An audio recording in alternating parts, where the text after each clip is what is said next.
বাদ। ইবলিশ অভিশপ্ত শয়তানের নাম। এই ইবলিশ শব্দটি পবিত্র কোরআন শরীফে ৯টি সূরায় মোট ১১ বার উল্লেখিত হয়েছে। শয়তান শব্দটি দ্বারা প্রধানত ইবলিশকে বোঝানো হলেও পাক কালামের কোনো কোনো স্থানে শয়তান শব্দের বহুবচন ব্যবহার করে উহার দ্বারা মূল শয়তান অর্থাৎ নির্দিষ্ট ইবলিশের পরিবর্তে তার শিষ্যমণ্ডলী বা শয়তানের গুণ ও স্বভাব বিশিষ্ট অন্যান্য দুষ্ট দিগকে বোঝানো হয়েছে। শয়তান শব্দটি কোরআনের ভিতর ৩৫টি সূরায় সর্বমোট ৮৫ বার উল্লেখ করা হয়েছে। ইবলিশের পিতার নাম ছিল খবিশ, জিনদের পঞ্চম পয়গম্বর ও বাদশাহ হামুস ছিল ইবলিশের জনক খবিসের পিতা। খবিসের আকৃতি ছিল ভয়ঙ্কর এক সিংহের ন্যায়, তার স্বভাব চরিত্রও হিংস্র সিংহের মতো ছিল। একদিকে তার শরীরে ছিল আসরিক শক্তি, অপরদিকে তার চেহারায় ধূর্ততার সুস্পষ্ট ছাপ। উক্ত খবিশ ছিল পাপী জিনদের মাথার মুকুট। ইবলিশের মায়ের নাম ছিল নীলবিস, সে ছিল জিনদের পঞ্চম নেতা হামুসের মেয়ে। নীলবিসকে ঠিক নেকড়ে বাঘের মতো দেখাতো, তার প্রকৃতিও ছিল নেকড়ে বাঘের মতোই। ইবলিসের পিতা খবিশের শারবুক নামে সর্বশাস্ত্রে অভিজ্ঞ ও সর্ববিদ্যায় পারদর্শী একজন বন্ধু ছিল। খবিশ স্বীয় পুত্র ইবলিশের শিক্ষা দীক্ষার ভার তার বন্ধু শারবুকের হাতে অর্পণ করল। ইবলিশ যেমন ছিল মেধাবী, তেমনি তার স্মৃতিশক্তিও প্রখর ছিল, তাই কোনো পাঠই তাকে একবারের বেশি বলে দিতে হতো না।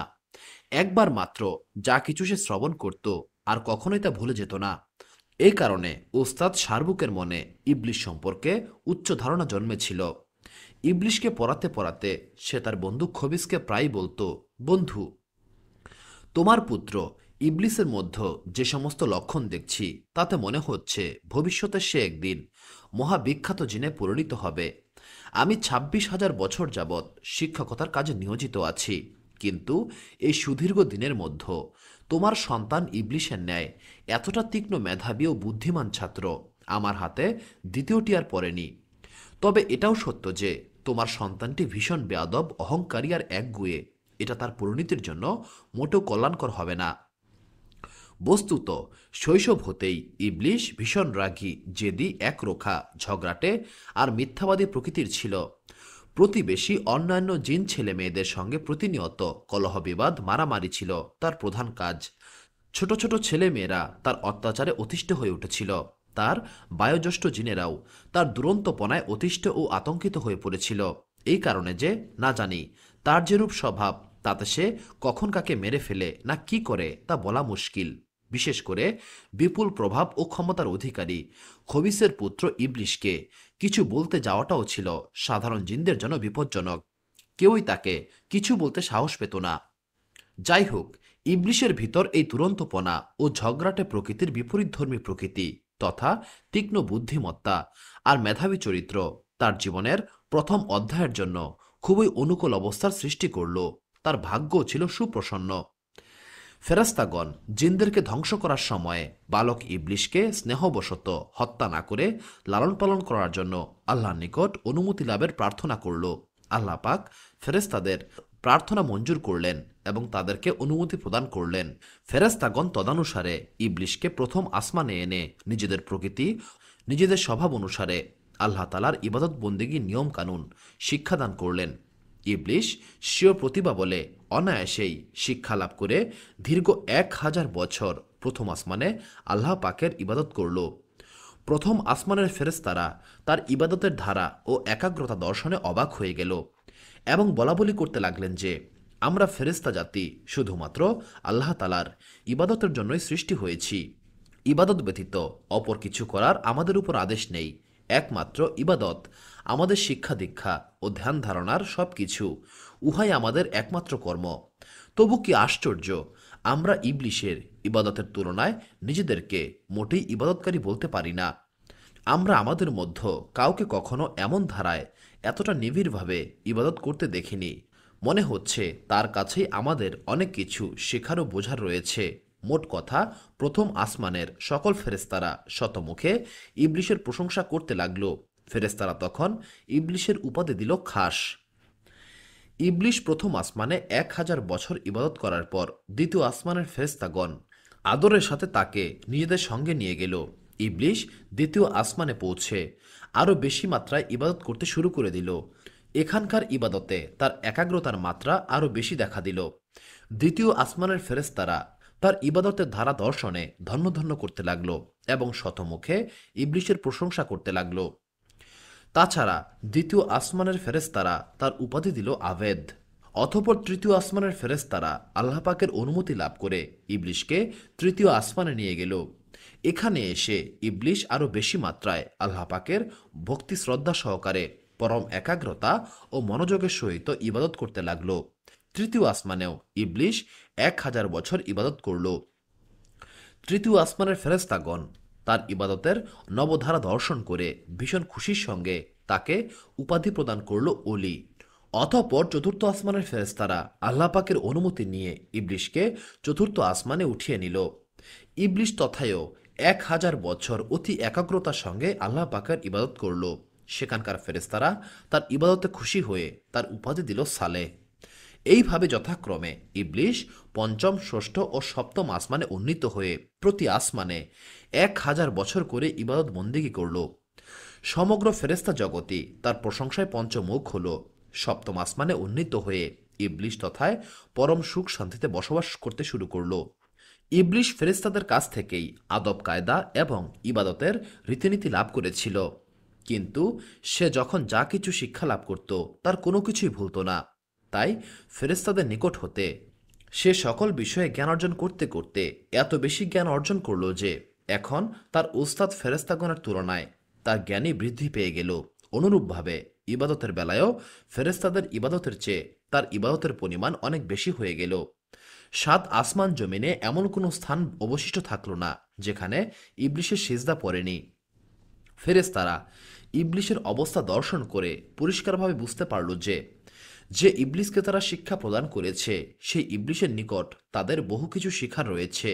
সুতরাং ফেরেশতারা সকলে মিলে আল্লাহ পাকের দরবারে প্রার্থনা করল, হে আল্লাহ, আপনি আপনার প্রিয় ইবলিশকে যদি আরশে মুআল্লার কাছে উঠিয়ে নিতেন তাহলে আমরা তার নিকট হতে অনেক মূল্যবান উপদেশাবলী গ্রহণ করে অনেক কিছু শিক্ষা লাভ করতে পারতাম।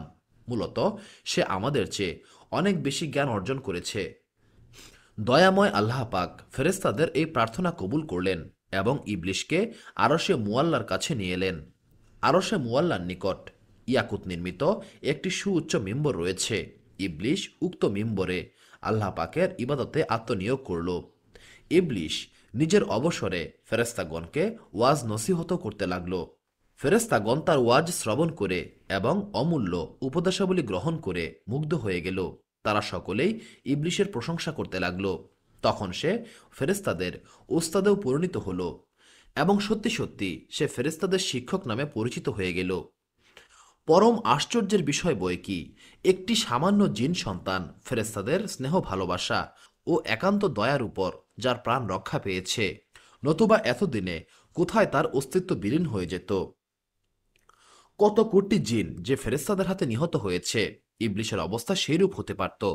অথচ সে আজ নভমণ্ডল ও ভূমণ্ডলে সকল ফেরেশতাদের একমাত্র শিক্ষক ও প্রধান গুরু। ফেরেশতাগণ তাকে পরম শ্রদ্ধা ও ভক্তি প্রদর্শন করতে শুরু করল। এভাবে আরও প্রায় 6000 বছর অতিক্রান্ত হয়ে গেল। পূর্বেই আমরা উল্লেখ করেছি, আল্লাহর আদেশে ফেরেশতাগণ শেষবার জিনদেরকে শেষ করার পরেও কিছু সংখ্যক জিন পাহাড় পর্বত বনে জঙ্গলে আত্মগোপন করে প্রাণ রক্ষা করেছিল। এতদিনে তাদের বংশ বিস্তৃত হয়ে পুনরায় জিনদের দ্বারা জগৎ পরিপূর্ণ হয়ে গেল। কিন্তু এই সময়ে তাদেরকে হেদায়েত করার জন্য পয়গম্বর বা আল্লাহর দূত ছিল না। তাই জিন জাতি ভীষণ পাপাচারী হয়ে ওঠে। আল্লাহ পাক তখন ইবলিশকে বললেন, হে ইবলিশ, তোমার ইবাদত বন্দেগী ও আমার প্রতি তোমার একান্ত আনুগত্যে আমি তোমার প্রতি খুশি হয়েছি। এবার তোমার প্রতি আমার নির্দেশ হলো, তুমি পৃথিবীতে গিয়ে তোমার স্বজাতিকে সৎ পথ প্রদর্শন করো এবং পাপ কার্য হতে বিরত করো। আল্লাহ পাকের এই নির্দেশ শ্রবণ করে ইবলিশ আরজ করল যে, হে আল্লাহ, আপনার নির্দেশ আমি অবশ্যই পালন করব, তবে আমার একটি দাবি আছে। আমাকে আপনি এমন ক্ষমতা প্রদান করুন যাতে আমি সারা দিন পৃথিবীতে জিনদের হেদায়েত করতে পারি এবং সন্ধ্যায় আবার এখানে প্রত্যাবর্তন করে সমগ্র রাত আপনার ইবাদত বন্দেগী ও ফেরেশতাদেরকে নসিহত করতে পারি। আল্লাহ পাক ইবলিশের এই দাবি মঞ্জুর করলেন। তখন ইবলিশ ভীষণ খুশি হয়ে পৃথিবীতে নেমে এলো এবং জিনদেরকে হেদায়েতের কাজে আত্মনিয়োগ করল, কিন্তু ইবলিশের শত চেষ্টাতেও কোনো কাজ হলো না। একাধারে বহুদিন পর্যন্ত সে প্রাণপণে চেষ্টা তফলিফ করতে লাগলো, কিন্তু তার সকল চেষ্টা ও শ্রম ব্যর্থ হল। সামান্য কিছু জিন ছাড়া সকলেই ইবলিশের বিরুদ্ধাচরণ করল। ইবলিশ তখন পুনরায় এই দোয়া করল যে, হে আল্লাহ, আপনি আমাকে এইরূপ ক্ষমতা প্রদান করুন যাতে আমি এই অত্যাচারী জিনদেরকে সমূলে বিনাশ করতে পারি, কারণ তারা কোনোভাবেই সৎপথ অবলম্বন করবে না। সুতরাং তাদেরকে জীবিত রেখে আর কোনো লাভ নেই, এরা ধ্বংস হওয়ার যোগ্য। মহান আল্লাহ তাআলা ইবলিশের আরজ শ্রবণ করে জিনদের ধ্বংস করার জন্য আসমান হতে অসংখ্য ফেরেশতা পৃথিবীতে প্রেরণ করলেন। উক্ত ফেরেশতাদের সঙ্গে ইবলিশের বাধ্য ও অনুগত জিনেরাও যোগদান করল। ফেরেশতা ও ইবলিশের অনুগত জিনদের আক্রমণে কিছু সংখ্যক পথভ্রষ্ট জিন সৎপথ অবলম্বন করে তাদের প্রাণ রক্ষা করল। বাদ বাকি সমস্ত পাপী জিন প্রাণ হারালো। যারা সৎপথ অবলম্বন করে প্রাণ রক্ষা করল তারা ইবাদতে মনোনিবেশ করল। এইভাবে দুনিয়ার কাজ হতে ইবলিশ অবসর লাভ করে পুনরায় একাগ্র চিত্তে আল্লাহ পাকের ইবাদতে মনোনিবেশ করল। তার মান মর্যাদা ও প্রতিপত্তি এবার আরও বহুগুণে বৃদ্ধি পেয়ে গেল। সে এখন 7 আসমান ও 8 বেহেস্তের সকল ফেরেস্তার মহামান্য ওস্তাদ, অপরদিকে জিনদের একচ্ছত্র নেতা। এই সময়ে তার ইবাদতের জন্য কোনো স্থান নির্দিষ্ট ছিল না। আসমান, জমিন এবং আরশে মুআল্লার নিকটে সর্বত্রই ছিল তার ইবাদতের স্থান। কখনো সে দুনিয়াতে বসে 2 রাকাত নামাজ আদায় করত, আর তাতে হয়তো সে 500 বছর কাটিয়ে দিত। কখনো বা আসমানে গিয়ে 2টি সেজদা করত, আর তাতে 1000 বছর কেটে যেত। কখনো আরশে মুআল্লার নিকট গভীরভাবে ইবাদতে মগ্ন হতো, আর তাতে সে হাজার হাজার বছর কাটিয়ে দিত। আল্লাহ পাকের দরবারে তার কৃত সেজদার সংখ্যা কত ছিল তা হিসেব করে বলা কারো পক্ষেই সম্ভব নয়। মোট কথা, আসমান, জমিন ও আরশে মুআল্লার নিকটে এমন কোনো স্থান ছিল না যেখানে ইবলিশ অসংখ্য সেজদা করেনি। ইবলিশের এই প্রকার ইবাদতের ফলেই তাকে প্রথম আসমানে আবেদ, দ্বিতীয় আসমানে জাহেদ, তৃতীয় আসমানে আরেফ, চতুর্থ আসমানে অলি, পঞ্চম আসমানে মুত্তাকি, ষষ্ঠ ও সপ্তম আসমানে শয়তান এবং লাউহে মাহফুজ ও আরশের মুআল্লার চারপাশে ইবলিশ নামে আখ্যায়িত করা হয়েছিল। ইবলিশ এইরূপ অসীম মর্যাদা লাভ করার পর তার মনের উচ্চাকাঙ্ক্ষা আরও অধিক হল। সে আল্লাহর দরবারে ফরিয়াদ করল, হে আল্লাহ, তোমার অসীম কৃপায় আমি সামান্য স্তর হতে সসম্মানে অতি উচ্চ স্তরে উন্নীত হয়েছি। তুমি আমাকে দুনিয়ার বাদশাহী দান করেছ। তোমারই কৃপায় আমি তোমার নৈকট্য লাভ করেছি। এখন আমার মনের একান্ত বাসনা এই যে তোমার পবিত্র লাউহে মাহফুজ দর্শনে জীবন সার্থক ও ধন্য করব। হে আল্লাহ, এই একটি মাত্র আকাঙ্ক্ষা ছাড়া আমার অন্য কোনো আকাঙ্ক্ষা নেই। অনুগ্রহ করে তুমি আমার এই আকাঙ্ক্ষা পূর্ণ করো। দয়াময় প্রভু ইবলিশের এই প্রার্থনা কবুল করলেন। তিনি ফেরেশতা মিকাইল আলাইসাল্লামকে নির্দেশ করলেন, হে মিকাইল, তুমি ইবলিশকে আমার পবিত্র লাউহে মাহফুজ দেখিয়ে আনো। আল্লাহ পাকের নির্দেশে ফেরেশতা মিকাইল আলাইসাল্লাম ইবলিশকে লাউহে মাহফুজ কাছে নিয়ে গেলেন। ইবলিশ যথাস্থানে উপনীত হয়ে এক দৃষ্টিতে লাউহে মাহফুজের পানে তাকিয়ে অদৃষ্ট লিপি পাঠ করতে লাগল। হঠাৎ তার এক স্থানে দৃষ্টি পড়ল, সেখানে লিখিত আছে, আল্লাহর এক বান্দা 6 লক্ষ বছর প্রভুর ইবাদত করবে, কিন্তু অবশেষে আল্লাহর মাত্র একটি আদেশ অমান্য করে বেহেশত হতে বিতাড়িত হবে। উক্ত বান্দা আসমান ও জমিনে মালাউন বা অভিশপ্ত নামে পরিচিত হবে। ইবলিশ এই লেখা দেখে আপনা হতেই কেঁদে ফেলল এবং সেখানে সে সেজদায় পতিত হল এবং তাতে 6000 বছর অতিবাহিত হয়ে গেল। 6000 বছর পর সে মাথা তুলে দেখতে পেল তার সেজদার স্থানে লিখিত রয়েছে, ইবলিশের উপর আল্লাহর অভিশাপ বর্ষিত হোক। ইবলিশ জিজ্ঞেস করল, হে আল্লাহ, বলুন ইবলিশকে, আমাকে তাকে দেখিয়ে দিন, আমি তাকে যথাযথ শিক্ষা দেব। মহান আল্লাহ তাআলা বললেন, অচিরেই তুমি তাকে দেখতে পাবে। অতঃপর সেই স্থানে সে দাঁড়িয়ে 1000 বছর পাঠ করল, ইবলিশের উপর আল্লাহর অভিশাপ বর্ষিত হোক। উল্লেখ্য, ইবলিশ তখনও ইবলিশ নামে পরিচিত হয়নি। এ কথা তখনও তার জানা ছিল না যে একদা তার নামই ইবলিশ হবে। সুতরাং সে নিজেই তখন 1000 বছর নিজেকেই অভিশাপ দিল। ওই সময় আল্লাহ পাক ইবলিশকে জিজ্ঞাসা করলেন, বলতো, আমার যে বান্দা আমার অশেষ অনুগ্রহ লাভ করেও আমার আদেশ অমান্য করবে তার শাস্তি কেমন হওয়া উচিত? ইবলিশ বলল, হে পরম করুণাময়, এরূপ কৃতজ্ঞ বান্দার উপর আপনার কঠিন শাস্তি ও অভিসম্পাদ বর্ষিত হওয়া উচিত। আল্লাহ পাক বললেন, ওহে, তোমার এই মন্তব্যটি এক টুকরা কাগজে লিখে তোমার কাছে রেখে দাও, পরে উহা কাজে আসতে পারে। ইবলিস সঙ্গে সঙ্গে তা একটি কাগজে লিখে রাখল। যে বান্দা তার প্রভু আল্লাহর অসীম অনুগ্রহ লাভ করেও তার আদেশ অমান্য করবে, তার উপর আল্লাহর কঠিন শাস্তি ও অভিশাপ বর্ষিত হওয়া একান্ত জরুরি। উপরোক্ত ঘটনার কিছুদিন পরের কথা, হঠাৎ একটি কুবুদ্ধি ইবলিসের মনে দানা বেঁধে উঠল। সে মনে মনে ভাবল, এখন ফেরেশতা ও জিন জগতে এমন কেউ নেই যে আমার কোনো নির্দেশ অমান্য করবে বা সামান্যতম অবহেলা করবে, কেননা আসমান জমিনে ফেরেশতা ও জিন জগতে আমার প্রভাব অতুলনীয়। আমার প্রতিপত্তি ও ক্ষমতার সহিত মোকাবেলা করার মতো কেউ নেই। আল্লাহর সৃষ্টি জগতের সবাই আমার একান্ত বাধ্য ও অনুগত। এহেন অবস্থায় কোনো কারণবশত আল্লাহ পাক যদি নিজের দায়িত্ব হতে অবসর গ্রহণ করেন, অথবা যদি নিজে স্বেচ্ছায় ঘোষণা করেন, আমি এই সৃষ্টি জগৎ পরিচালনার দায়িত্ব হতে অবসর গ্রহণ করছি, তোমাদের মধ্য হতে যোগ্যতম ব্যক্তি দায়িত্ব গ্রহণ করে সৃষ্টি জগৎ পরিচালনা করো, তাহলে অবশ্যই আমি কেবলমাত্র এই পদের সুযোগ্য অধিকারী হিসেবে এই দায়িত্ব গ্রহণ করে সুষ্ঠুরূপে উহা পালনে সক্ষম হব। মূলত এখন আর আমি আল্লাহর চেয়ে কোনো অংশেই কম ক্ষমতাবান নই। এতকাল আমি যে তার কথায় কথায় তার প্রতি আনুগত্য ও অধীনতা স্বীকার করে আসছি, এখন আর আমি তেমনটি নেই। এখন ইচ্ছে করলে আমি যা খুশি তাই করতে পারি। আমার কাজে বাধা দেওয়ার মতো শক্তি আর কারো নেই। ইচ্ছা করলে এখন আমি আল্লাহর বিরুদ্ধাচারণও করতে পারি।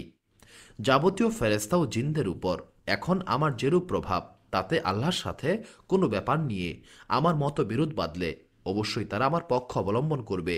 তখন আমি যদি আল্লাহর অধীনতা স্বীকার করে স্বাধীনতা ঘোষণা করি, তাহলে সেটা আমার জন্য কিছুটা অন্যায় হতে পারে বটে, কিন্তু আমার সেই উদ্দেশ্য অবশ্যই সফল হবে। এর কিছুদিন পর একদিন ফেরেশতারা দেখতে পেল যে লাউহে মাহফুজে লিখিত রয়েছে, শীঘ্রই এক বান্দার উপর আমার চিরদিনের অভিশাপ বর্ষিত হবে। এই লেখা পড়ার পর ফেরেশতাগণ ভয়ে থরথর করে কাঁপতে লাগলো এবং তাদের মনে আশঙ্কা জাগ্রত হলো, না জানি তাদের মধ্যেই কোন হতবাগার উপর এই দুর্দশা নেমে আসবে। ফেরেশতাগণ এই দুশ্চিন্তায় কাঁদতে শুরু করলো এবং সকলে তাদের উস্তাদ ইবলিসের নিকট হাজির হলো। ইবলিস তাদের এহেন সন্দেহের হেতু জানতে চাইলে তারা বলল, উস্তাদজি, এইটা পাঠ করে দেখুন, লাউহে মাহফুজে কি লেখা রয়েছে। এটা পাঠ করেই আমাদের সকলের মনেই ভয়ে সঞ্চার হয়েছে। আমাদের জন্য আপনি দোয়া করুন, যাতে ওই বিপদ হতে আমরা রক্ষা পাই। ইবলিস ফেরেশতাদের কথা শ্রবণ করে অবজ্ঞার সঙ্গে হেসে বলল, এই লেখা দেখে চিন্তিত হয়ে পড়েছ? আমি তো উহা কয়েক হাজার বছর পূর্বেই দেখেছি, কিন্তু আমি তো উহাতে মোটেই উদ্বিগ্ন হইনি, কেননা আমার জানা আছে উহা তোমাদের বা আমার বিষয়ে লেখা নয়, বরং উহা দুনিয়াবাসী কারো বিষয়ে লেখা হয়েছে। তোমরা নিশ্চিন্তে থাকো।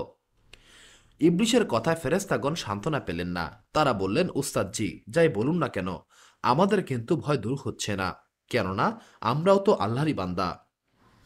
কোন বান্দাদের মধ্য হতে যে কে এহেন বিপদে পতিত হবে তাহা তো স্পষ্টভাবে লেখা হয় নাই। সুতরাং দুনিয়াবাসী কোনো জিন সম্পর্কে উহা লেখা হয়েছে তা কিরূপে বুঝতে পারি? আল্লাহ না করুন উহা আমাদের মধ্যকার কারো বিষয়ে লেখা হয়ে থাকতে পারে। কাজেই আপনি আমাদের জন্য দোয়া করুন, আমরা যেন আল্লাহর সেই কঠিন গজব হতে রক্ষা পাই। ইবলিশ ফেরেশতাদের মিনতিতে তাচ্ছিল্যের সহিত মুচকি হেসে আল্লাহ পাকের দরবারে প্রার্থনা করল, হে আল্লাহ, তুমি তোমার ফেরেশতাদের মধ্য কারো উপর উক্ত বিপদ দিও না। আল্লাহ পাক ফেরেশতাদের উক্ত প্রার্থনা কবুল করলেন। তারা আল্লাহ পাকের সে নির্ধারিত গজব হতে রক্ষা পেল। কিন্তু ইবলিশ সমস্ত ফেরেশতার জন্য দোয়া করলেও নিজের জন্য অহংকারবশত দোয়া করতে ভুলে গেল। অতপর আরেকদিন ইবলিশ আরশে মুআল্লার একখানা তখতির উপর উজ্জ্বল নূরের হরফের একটি কথা লেখা দেখতে পেল। লেখাটি ছিল, আউজুবিল্লাহি মিনাশ শাইতানির রাজিম, অর্থাৎ বিতাড়িত শয়তান হতে আল্লাহর নিকট সাহায্যের প্রার্থনা করছি। এটি পাঠ করে ইবলিশ বিস্মিত হয়ে আল্লাহর নিকট জিজ্ঞাসা করল, হে আল্লাহ, কে সেই দুষ্ট পাপিষ্ঠ শয়তান যার নিকট হতে রক্ষার জন্য তোমার নিকট প্রার্থনা করার কথা লেখা হয়েছে? আল্লাহ পাক বললেন, তুমি শীঘ্রই তাকে চিনতে পারবে। সুপ্রিয় দর্শক মণ্ডলী, প্রতিদিন নতুন নতুন ইসলামিক ভিডিও পেতে আমাদের চ্যানেলটি অবশ্যই সাবস্ক্রাইব করুন।